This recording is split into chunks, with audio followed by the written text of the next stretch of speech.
Hello everyone and welcome to the Synology product online training. We have a great topic for everyone here today, going over some long-term ownership items with your Synology systems. From keeping up with your system health to managing updates and upgrades over time to even dealing with your warranty and support. Please stay tuned everyone to the very end of this presentation because we do have some announcements for some new premium support offerings for Synology US users. Before we begin, there's some introductions that are in order. My name is Cody. I'm a product manager here at Synology, and I'll be your guide for this one this time around. Now, on the agenda for the whole session here today, we're going to start off by taking a look at some hardware and software maintenance tips on Synology systems, particularly if you're doing any hardware changes like upgrading RAM and things of that nature.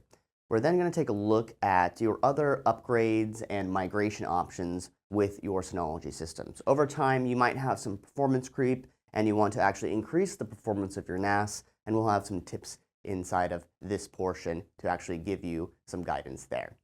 Lastly, we're going to take a look at warranty and support here today and talk about the different warranty and support options already available to Synology users out there, and we're going to be able to talk about our brand new premium support offering that is available for US customers.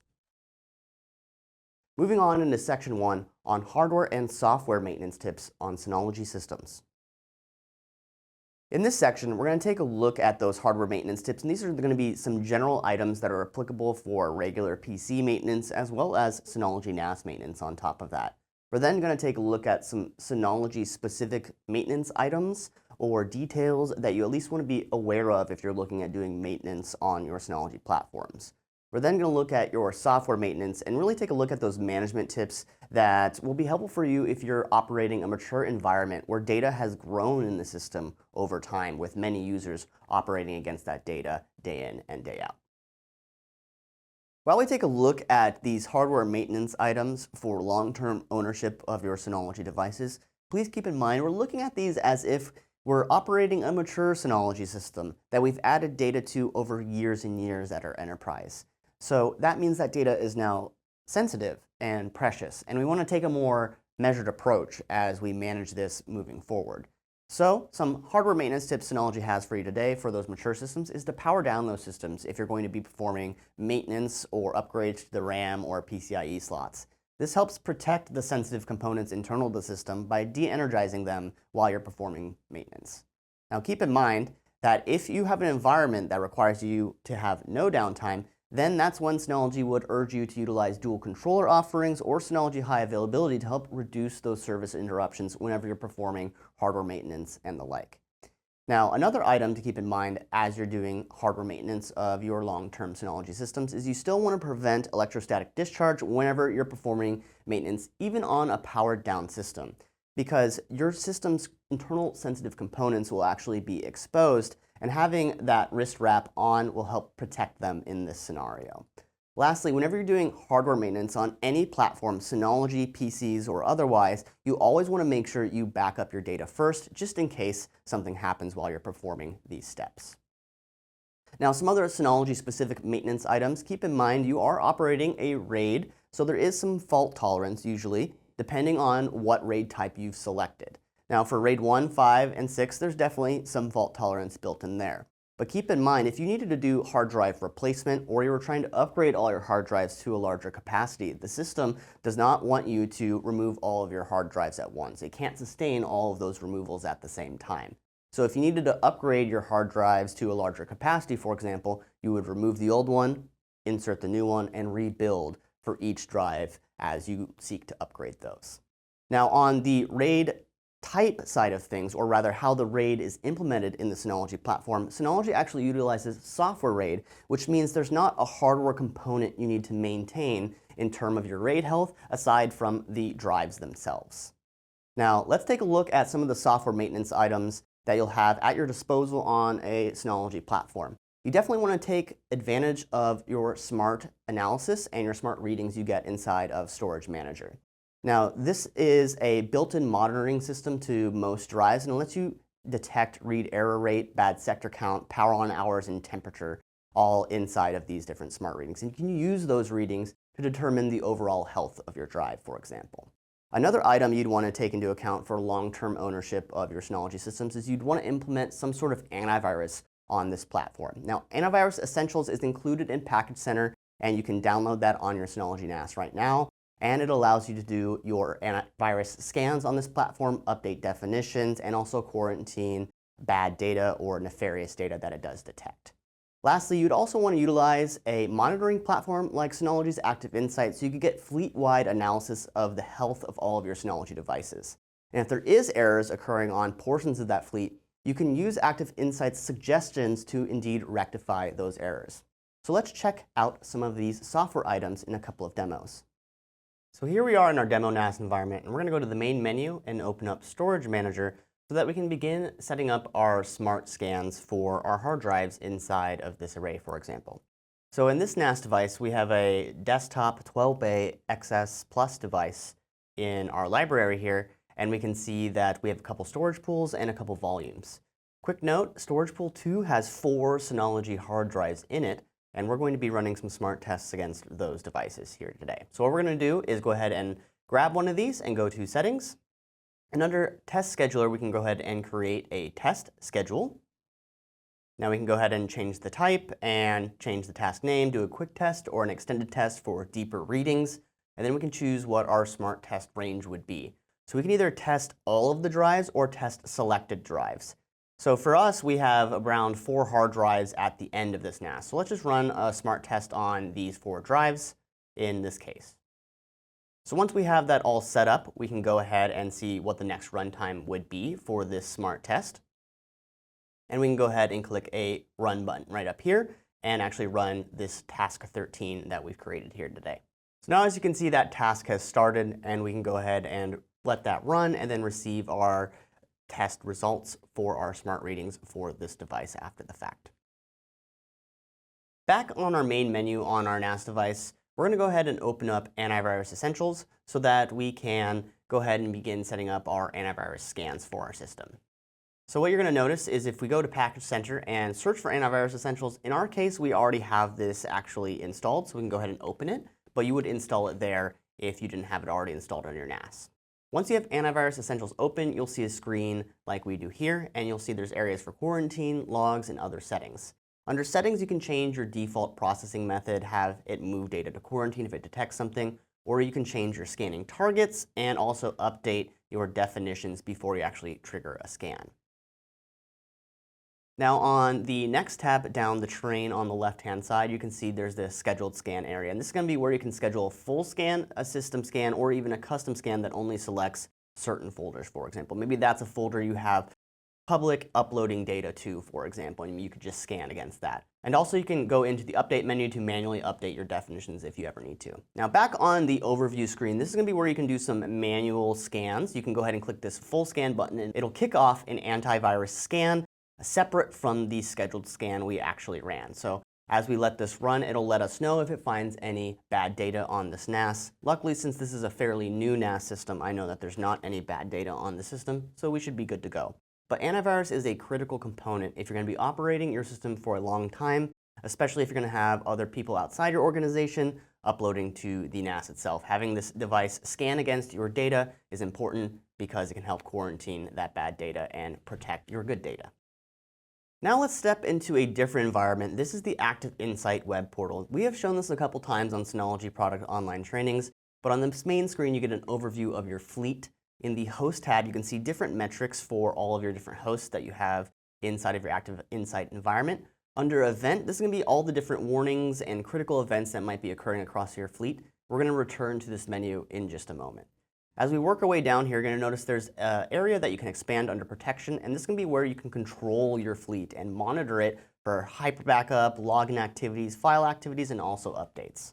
On this update screen, you can highlight one of the NAS you want to update and click this update button and update it directly from Active Insight. So this is great for long-term maintenance of your Synology devices. You can sort of command the update process of your entire fleet from the Active Insight menu as you see here. Now as we work our way down here, you can see there's other menus for hyper backup. This is going to be where you can monitor your hyper backup tasks across the entire fleet. You can go ahead and look at one of these tasks and see what its general status is. And likewise, if you go ahead and move to the right-hand side, you're going to see there's these couple icons on the final column. If you click one of those, you can see a graphical representation of how your backups are running. Now, under login activity, it does just what you're thinking. It will actually log what login activity you have on your systems and log any activity that is counter to your normal behavior for your users. Now, under report, you can generate custom or already created reports and have them emailed to specific stakeholders and the like. So file activity, login activity, updates are all great tools for your long-term management of your Synology NAS. But this event tab is very critical because whenever you see a critical error here or warning, you can jump into the warning itself, like the storage pool 1 degraded warning that we have here. And you can see as we click into this, it'll give us a recommended solution directly in Active Insight with resources that we can review, such as this YouTube video. So if you're operating a fleet of Synology NAS for a long period of time, utilizing Active Insight, just as we have described, can help you manage the updates and also help you triage any issues that may be occurring with the fleet as a whole. Now let's take a look at some additional software maintenance tools available on your long-term Synology platform. First off, you have Storage Analyzer, and this allows you to get overall usage trends of your Synology NAS. It allows you to generate reports of various different details inside of your volume and your shared folders. You can see things like what files take up the most space and what files it suspects are duplicate files, and then take action on those manually. Another tool you have at your disposal is Volume Usage Details that's located in Storage Manager. This allows you to display volume usage in real time, and it will display usual suspects for your volume utilization, such as your LUNs, your Synology drive usage, snapshots, and also the shared folders alongside that. Next, we have data scrubbing and file defragmentation. Data scrubbing inspects your storage pools, detects and repairs any inconsistent data, and defragmentation essentially reorganizes your data inside of the overall volume. So utilizing these in tandem can help maintain performance on that volume over time, especially if you have a lot of different users moving data and changing data on your folders over time on top of that. So let's go ahead and check out some of these offerings inside of DSM. So back on our main demo Synology NAS, we're going to be jumping into our Storage Analyzer package so that we can actually take a look at the storage health of our system. So first off, we're going to begin generating a report. We're going to go ahead and name that and choose the recipient's email who will actually get this report once it's fully generated.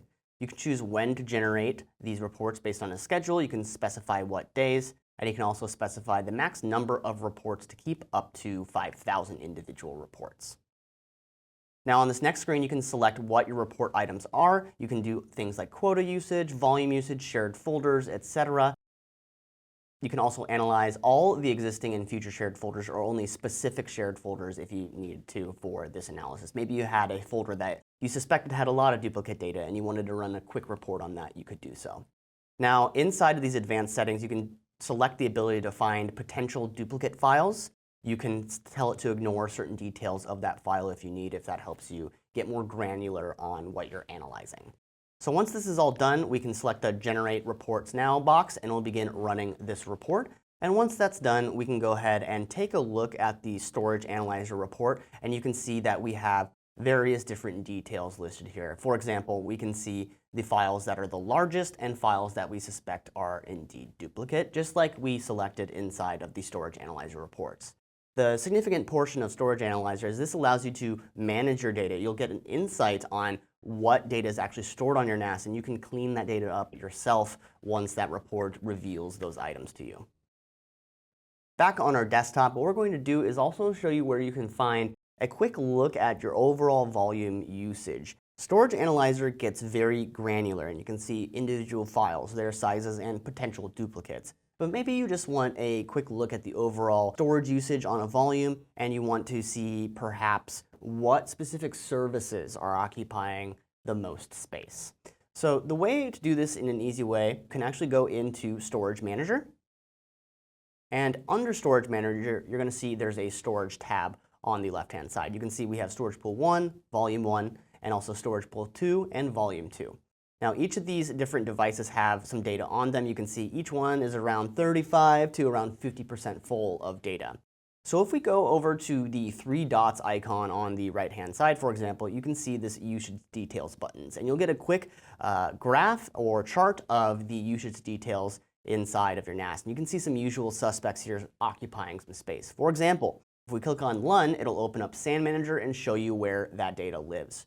Another usual suspect is, of course, Synology Drive and also the Synology Drive recycle bin. So as we open up Synology Drive Admin Console, that is going to be where you can actually manage that recycle bin size, and you can actually go ahead and empty that recycle bin or schedule it to happen regularly. So these volume usage details are a good way to get a quick analysis of your volume usage, and also it'll point out some usual suspects that might be occupying the most space there. Now let's go ahead and take a look at data scrubbing and file defragmentation.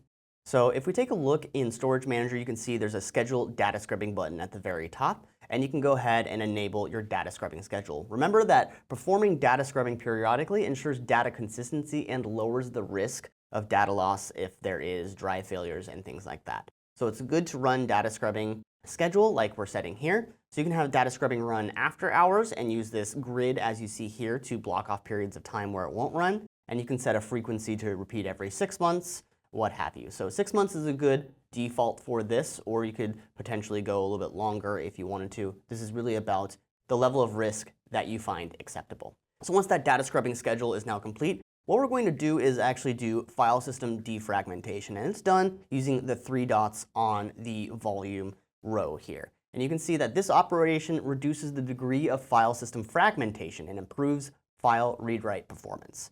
So for a system that has been running for a long period of time, such as a NAS that you've been operating for perhaps 4 years, then using things like data scrubbing and file system defragmentation will ensure that you have the best performance possible on the system and the file system moving forward and into the later years of your Synology NAS.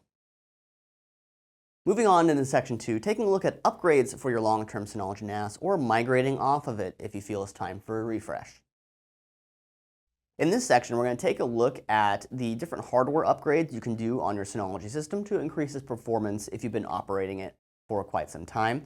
We're then going to take a look at migration options because sometimes, even if you upgrade a previous Synology NAS, it might not get to that level you really need it to be for the next 5 years as an example. So if we instead migrate to a new platform, that could meet those performance needs potentially a bit better. So in this section, in that portion, we're going to be taking a look at some tips for a seamless transition to that more powerful system overall. In terms of the hardware upgrades you can implement on your Synology NAS to get more performance out of it, it kind of begins at the RAM upgradability of the system. RAM is one of the most important components in a Synology NAS. And adding RAM to your mature Synology system allows you to expand certain software to its limits. For example, Synology Drive under max RAM can operate with its max file count that you see in the software specifications. With less RAM, you could potentially host less files and less connected sync clients. So if you're looking to have the maximum Synology Drive environment you can possibly have on a given Synology NAS system, oftentimes you're going to be looking at maxing out the RAM to help suit that as well. So RAM can also act as a buffer for SMB writes on top of that, so you can get some added performance in some of those sequential operations, and it just gives you overall snappier performance in DSM as a whole. Now, another great way to increase your performance inside of a Synology NAS is to change the networking available on the system. You can add additional network ports through the use of PCIe expansion cards to add 10G or even 25 gig networking to your Synology NAS device. That means you can support a larger amount of users on that network connection at larger performance than you could have on just like a singular 1 gig connection, for example. Now, just adding RAM and networking is one thing, but you also need to have the storage media to essentially saturate that network connection. And that's where things like an all SSD array or an SSD cache comes into play. So SSD cache also helps accelerate random input-output operations that HDDs would normally kind of fall short on. And it really excels in patterned workloads such as file servers, database operations like in Synology Drive. Where SSD cache will not assist you very much is if you're doing primarily sequential operations, such as single video streaming or surveillance operations. Now, back to that example of Synology Drive and scaling out to its maximum capabilities, for example, you'd want to have maximum RAM as also mentioned, but also you'd want to consider SSD cache for your Synology Drive environment because it's database driven, it's a file server, and it will benefit from the use of SSD cache. Lastly, we also have storage quantity to consider when we're talking about upgrades. On a Synology NAS, you never want to operate the system above 80% and especially 90% full on the volume size.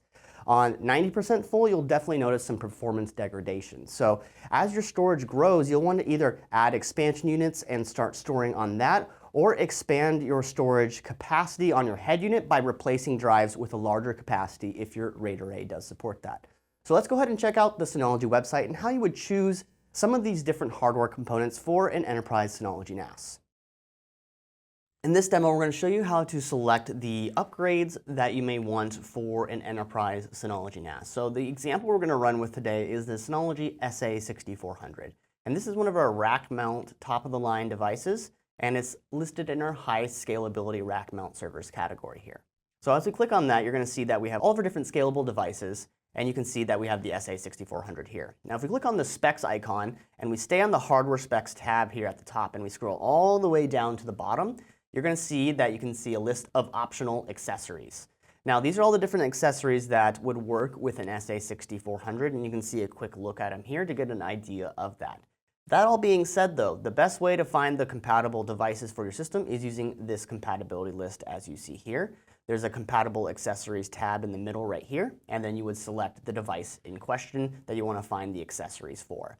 Now under category, you can select RAM module or network interface cards, and you can see we're going to select RAM module. And if you were going to go for max RAM on an SA6400, for example, you would select several of these 64 gigabyte RAM modules specifically for this device. And that would be important if you were looking to scale out, let's say, Synology Drive all the way to be able to host as many files as it could.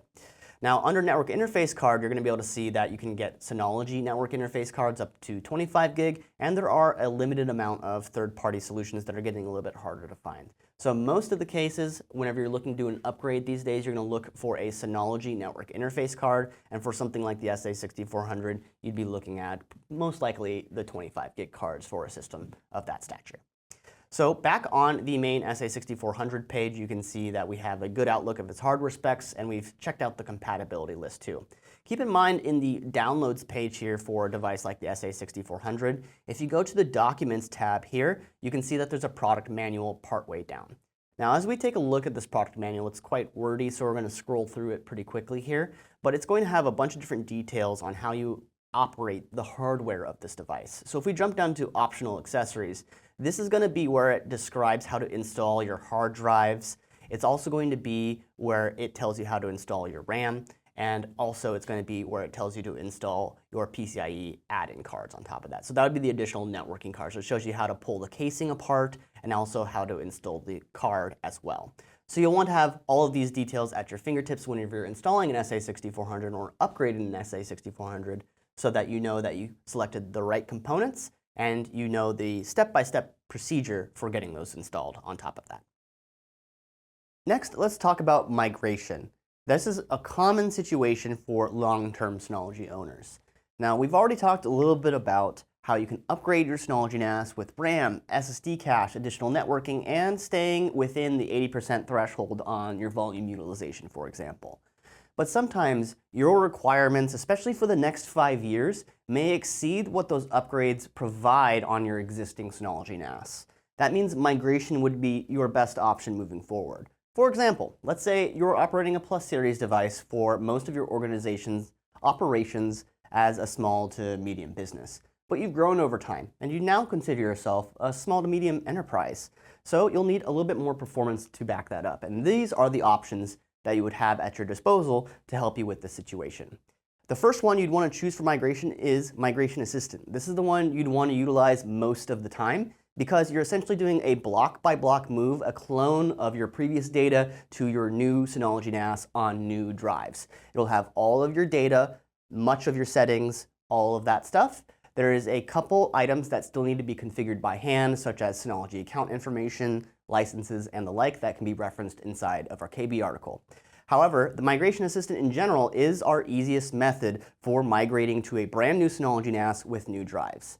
Now, this is oftentimes more beneficial than storage drive migration. Storage drive migration essentially has you move drives from your previous NAS into your new NAS.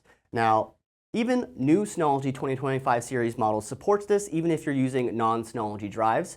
But it should be noted that if you're a mature Synology user who's utilized this system for potentially 4 years or 5 years, that means your drives are at least that old as well, and they may not have the lifespan left in them to work for another 5 years in the next NAS. So storage migration with just moving the drives over is oftentimes a very convenient option. However, for long-term health, it's oftentimes better to go with Migration Assistant instead. Your last option is Hyper Backup, which is more of a traditional migration method utilizing a backup and restore methodology.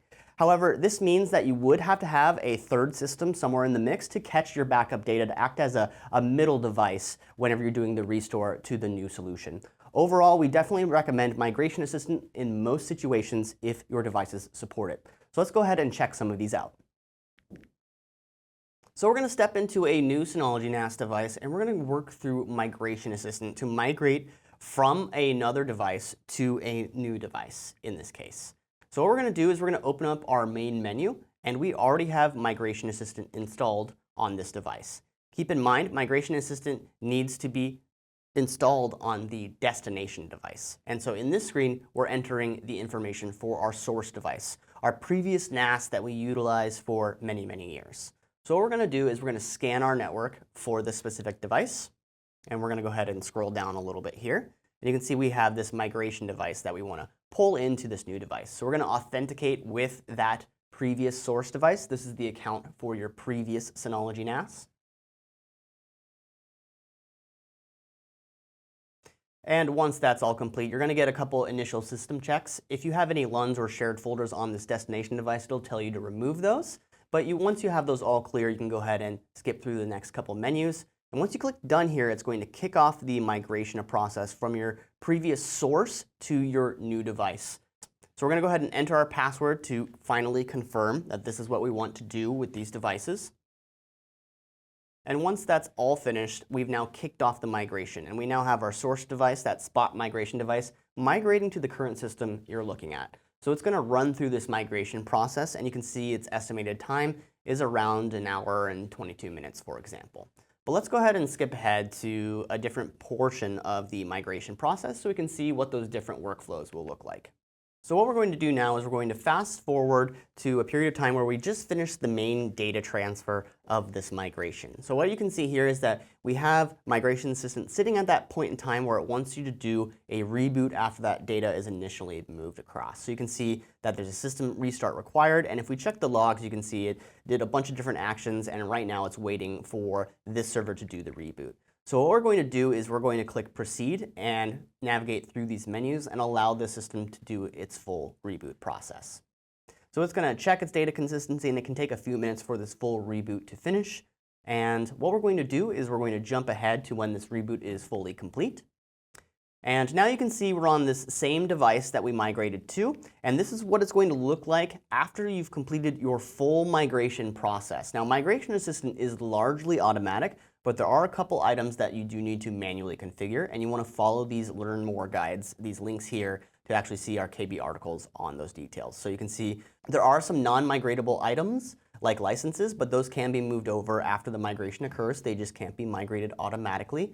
And there's also some other cutover items you'll actually want to take a look at, including your IP address, Synology account information, etc. But definitely use those KB articles to get this migration wrapped up. But for the most part, once you get the manual configuration all complete, your Migration Assistant is done, and now you are on a new, more powerful Synology NAS after you migrated off your previous one.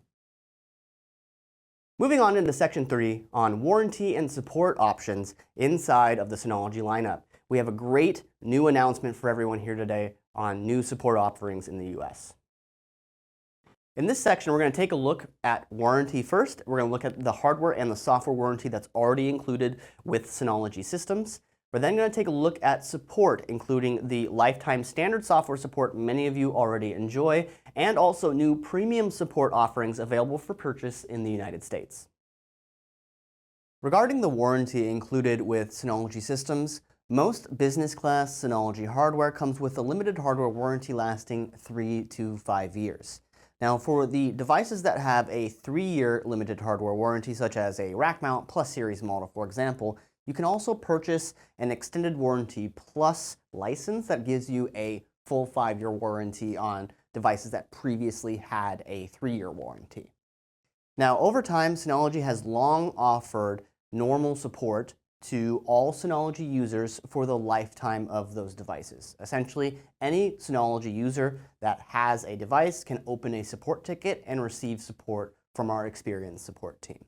What I'm very pleased to present to all of you today is the launch of Synology's premium support solution for our business class and enterprise customers and partners out there today. Synology's premium support offering gives you an enhanced experience past what the standard support offering provides, that is that lifetime software support. Premium support gives you a higher standard of care with a dedicated technical team for those premium support subscribers. There's also a service level agreement with a 4-hour response time for premium support members, which means that you're getting a higher level of response time than you would get with the standard support model. And this is direct response from industry requests from our valued partners. So once again, thank you so much for that feedback, and we're happy to offer this now to the public. In terms of eligibility for premium support, you can expect existing and future business class solutions to be eligible. Let's talk a little bit more about the terms associated with premium support. Please note that this video is not a binding agreement. Please reference your SLA contract inside of the premium support portal for the full details. But from a surface level, in terms of accessibility to the premium support agents, there's a 24/7, 365 level of availability, and there is a 4-hour response time with this SLA inside of premium support. There's also a perk of advanced RMA. You'll have next business day air UPS shipments sent out to you if you ever need hardware replaced under warranty. Also, whenever you create a support ticket in our premium support model, you're going to get a call from our agents after that ticket is actually submitted and they've had a chance to look at it. Lastly, there's also flexible licensing associated inside of this premium support model. It's $1,000 per device per year, and there's license packs available from 1 to 5 years. So if you have a model that you've had in place for about a year or so, let's say you purchased an FS6400 last year, you could purchase a 4-year license for premium support for that device today. Let's break down some of the different support objects you're going to see in the premium support menu whenever you log in for the first time. One of the first objects you're going to see is the Devices tab. And the Devices tab is going to be where you actually add your Synology devices serial numbers and you apply your licenses to the devices themselves. Next, you have Site Management. This is going to be where you manage your branches or your client sites, and you can apply specific devices underneath those sites and manage your support network through that organization. Lastly, you have User Management, and User Management is going to be where you can assign a role for specific users and give them permissions to manage the support for specific sites. This works for enterprise users. They can have different IT admins at different branches, own the support for specific devices inside of those branches. Likewise, for MSPs who have maybe some clients that want to have access to their own support network, you can also give stakeholders at those client sites access to specific sites in the site management feature. Let's break down the relationship of the premium support portal objects just a little bit more. Once again, devices is where you're going to apply the licenses you purchased for premium support. It's tied to the device serial number, and those devices are applied to sites. Site management is where all devices and users are given some form of access to at least one site. And administrators at those sites handle the support for devices assigned to them. There's also user management, which allows you to add roles for specific users and assign them to specific sites. There's quite a few different roles available inside of this platform. You have administrator, primary contact, and also a member level for the different sites inside of site management. Now, in terms of two-factor authentication, email-based two-factor authentication is supported, and it's recommended by Synology to enable this inside of your premium support portal. Now let's go ahead and check out a demo of the premium support portal so you can get a sense of what you'll be looking at. As you can see, we're now on our Synology premium support portal. And on this main page, you can see our profile for this portal user. And we have a generic user in here right now, and you can see if we click edit, we can change some of the user's details here. Under security, we can enable that two-factor authentication I mentioned. It's definitely recommended that you enable this option, as you can see here. So go ahead and enable that two-factor authentication. It'll be tied to the email of the account that you have for this premium support portal. Now again, we have devices, agreements, user management, and site management. We're going to jump into site management first because this is going to be where you want to spend a little bit of your time initially. You want to create all of your branch offices because your devices will be tied to that, as will your users. So under our user management here, we can go ahead and create a couple new users if we wanted to, and we can apply them to one of the sites we created previously, either our primary site or that secondary site that you potentially created underneath site management. You can see as we jump into an individual user, you can go ahead and edit individual users and change what site they're a part of, for example. Let's say one of these users moved to a different branch or to a different state. You could change what site they're a part of inside of the user management portion. And now if we go back to site management, you can see that that user, C1 user that we added into the site 2, the secondary location, you can see that's listed under site management now in the final column. Now, devices is going to be where you add the license key as well as the serial number for the device that you want inside of premium support. You're going to get a PDF file of your license key from the location that you purchased from, and you can type in the license key here, choose what site to apply it to, and type in the hardware serial number of the NAS itself. Once that's done, you'll click Add Key, and that will bring them into the Registered Units menu. Now, as we click into this specific device, like an HD 6500, for example, this is going to be where you can change the device's location. Let's say you have a NAS device that you move around, or maybe your offices just move some infrastructure in general. There was a larger reorganization happening. You could change what location this device actually lives in utilizing this menu. Now, as you can see, we've gone through all the different things for adding in devices, user management, and site management. Essentially, all these NAS that you see here now are now ready for premium support. So whenever you input a support ticket from the NAS side, it'll already have the serial number details already listed, and our premium support portal backend will be able to detect those serial numbers, know that it's applied to a license key, and it'll already be brought under that premium support policy. And again, after that support ticket is entered, our premium support agents will take a look at, come to an agreement on what is the best strategy for approaching this ticket, and then you would receive a call out from our premium support agents as a result of that. Moving on into section 4, let's recap and go over some next steps. We started off today taking a look at the hardware and software maintenance items you'd want to consider as a long-term Synology owner. Now, on the hardware side of things, you have items such as powering down the system before you do maintenance, making sure you use an anti-static wrist wrap, and things of that nature. On the software side of things, you have things like storage analyzer, volume usage details, defragmentation, and other tools associated with the Synology platform to help you maintain the system over time.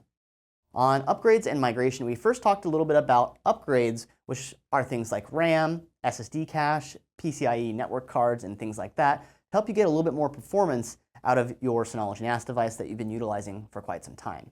However, sometimes you may have performance levels that exceed what those upgrades would provide on your previous system. So migration would be a good option in that case, and we went over some of the different migration options you'd have at your disposal as a Synology user, with Migration Assistant being the top contender there. We then took a look at warranty and also the Synology Premium Support solution that we're now offering to all of you. Now, if you need help past what this webinar provided, go ahead and check out our Synology product online training page. We have hours and hours of video content there. If you need help past what those videos provide, go ahead and check out our Synology knowledge base. We have step-by-step guides on a range of topics there too. And if those resources don't help you, go ahead and send out an inquiry our way, and our highly trained inquiry team will get your questions answered. Lastly, if you want to reach out and you're a business user with your own internal IT team, go ahead and reach out to onboarding@synologyamerica.com, and we can get you connected with some resources here. Now, if you're a channel reseller or a partner, go ahead and reach out to sac_sales@synology.com, and we can get you connected with your account manager. And lastly, for our friends across the pond, if you have UK offices or UK clients, go ahead and reach out to uk_sales@synology.com, and we can get you connected over there too. Once again, thank you for tuning in to this long-term Synology ownership webinar and hearing a little bit more about Synology's new premium support option.